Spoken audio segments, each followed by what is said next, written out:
Hello. Hello, everyone. Good afternoon. My name is Jing Bao-chiun, or it's hard to pronounce, so just call me Jingbo. And I'm currently living and working in Washington, D.C. As a consultant for the USDA graduate school. Right now, it's called the Graduate School USA. I'm working for their International Institute. And I went to VIA's ALC, American Language and Culture program in 2005 as a delegate from National Taiwan University. So I'm from Taipei, Taiwan. And according to Dwight, the ALC was established in 1977 and mainly for Japanese students from the beginning, but later like including more people from Taiwan or Korea, as far as I know. Yep. So before I start my talk today, I'd like to thank VIA for organizing these events and having me as one of the speakers to share how the VIA's program has changed my life since 2005. Wow, that's 8 years ago. And its impact on my career in international exchange, which is the topic I'm going to talk about today. 8 years ago, in the summer of 2005, I gave my first English presentation during the ALC's language classes. That's the first serious English presentation in my life. I was very nervous, of course. I'm still very nervous right now. And I remember I ran out the time in the presentation.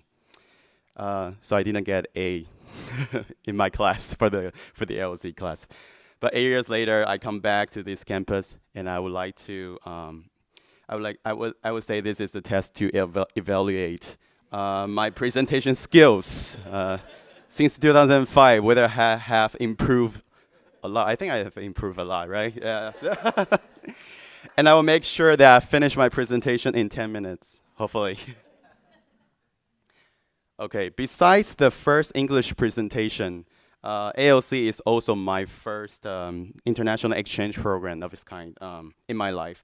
During that month, I learned a lot from the faculty and the students from Stanford University, Keio University from Japan, Seoul University, and my university, National Taiwan University, and had a very unforgettable and rewarding experience.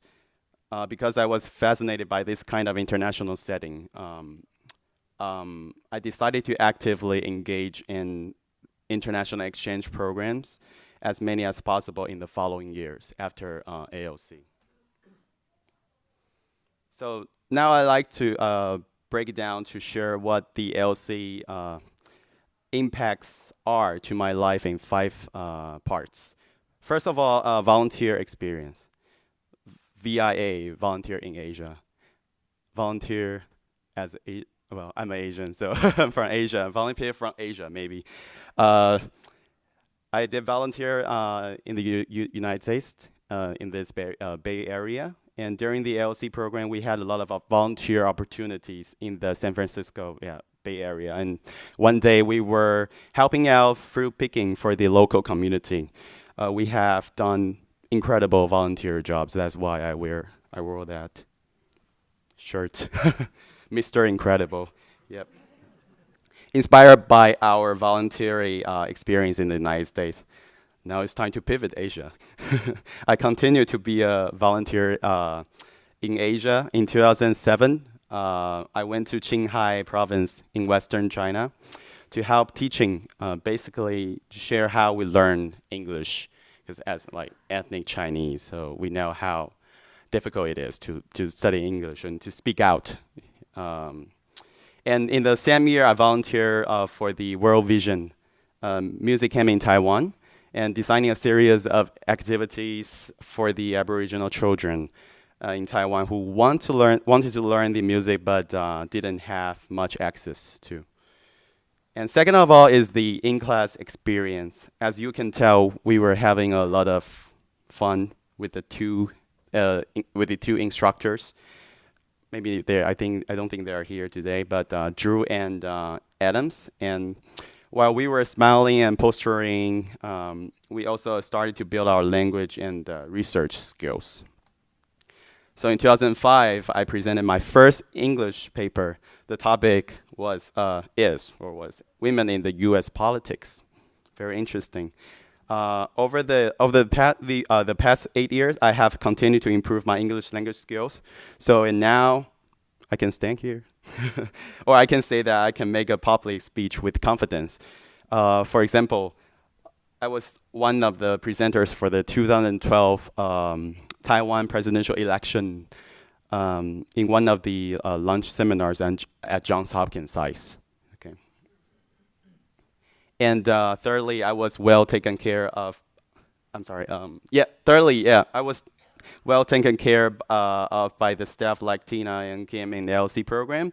With their help, we successfully accomplished the LC program. And 8 years later, I took care of groups of government officials from Taiwan, covering sightseeing in Great Falls National Park, Virginia, and also covering transportation, arranging cultural events, etc. So I think it's part of the inspiration from from ALC that I got. And these the staff are my role models. So VIA also has impacts on my current job. As I mentioned, I'm working for a graduate school, USA International Institute.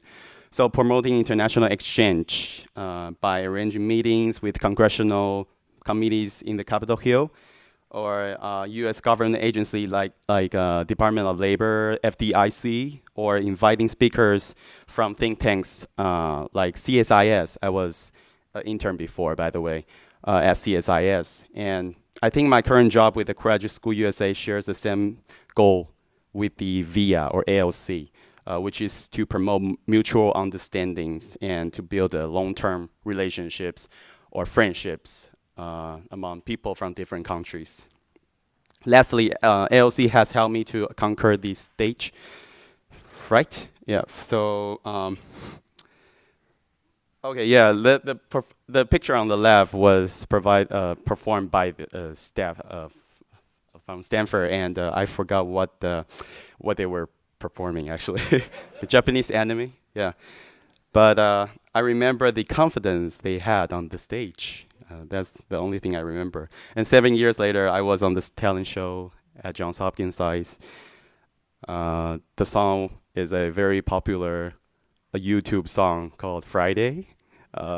Rebecca Black's Friday, and a very funny song. And my American friend sang it in Chinese, Mandarin, and I sang it in English, and very good combination, and it become a.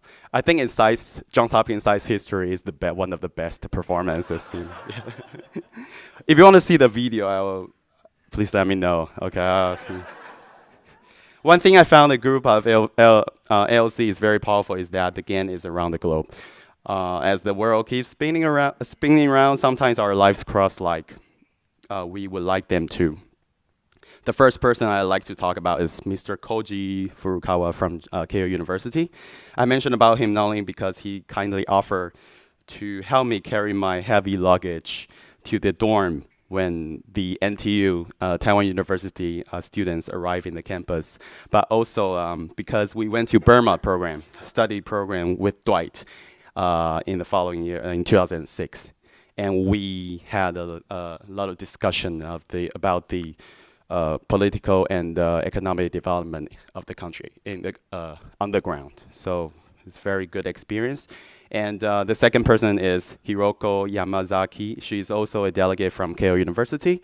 And 2 years after the ALC program, we coincident that we joined the same Capital Encounter program in Washington, D.C.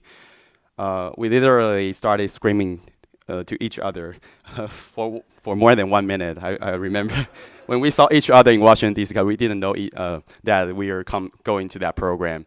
And in that program, there were only 10 students, but 2 out of 10 are ALC alum. Isn't that amazing? So, in addition to the students, our ALC speakers play big roles too in this world. The expert of democratization theory, Professor Larry Diamond from Stanford University, gave us a speech in 2005 talking about the war in Iraq and touched upon a bit on the cross-strait relations, China-Taiwan relations. And I asked him one question, whether he thinks China will become more and more democratic when the economy is growing. as modernization theorist claim. Even though I forgot what he said, the answer, but he said, "Wow, it's a great question." Yes, very encouraging. So yeah, so that's yeah. I feel like wow. I'm a good student. Usually a student from Asia like, tend to be quiet. That's a cultural difference. But after that, I feel like I was encouraged by him. That's so in 2012 at Brookings Institute, I saw him again. I say hi. He doesn't remember me, of course, but he talk about the public faith in democracy in Taiwan. So very interesting topic. Sorry, lastly, of course, the chief of LCN, Dwight Clark, Mr. Dwight Clark. The first breakfast, we were sitting next to each other, and I was very lucky. And we talked about our backgrounds and became very good friends from that day. And in 2006, I joined his Burma program and discovering this mysterious country in the Southeast Asia. Inspired by his passion about the country and the region, I introduced the program to the National Taiwan University. So I'm glad there are more and more people, students from Taiwan, because we are we have limited international space. So I think it's good way through the NGO that we bring more people to become aware of the issues, especially probably the rising star Burma in the region. So. And I still remember during his welcome speech, Dwight told us that the ALC program is a life-changing experience. Of course, it totally changed my life. And if I hadn't joined the event, I wouldn't have the Colorful Life international exchange from 2005 until now. This proves one thing that we spoke a lot. Seriously, I didn't make it. I mean, make it up. Make it up. We spoke a lot during our ALC program, which is no ALC, no life. So thank you very much. And this is my house in Taipei. Dwight was there. And if you haven't been to Taipei, welcome to my home. And I'll show you around. And thank you, 谢谢. ありがとうございます. 감사합니다. Gracias. Open cup.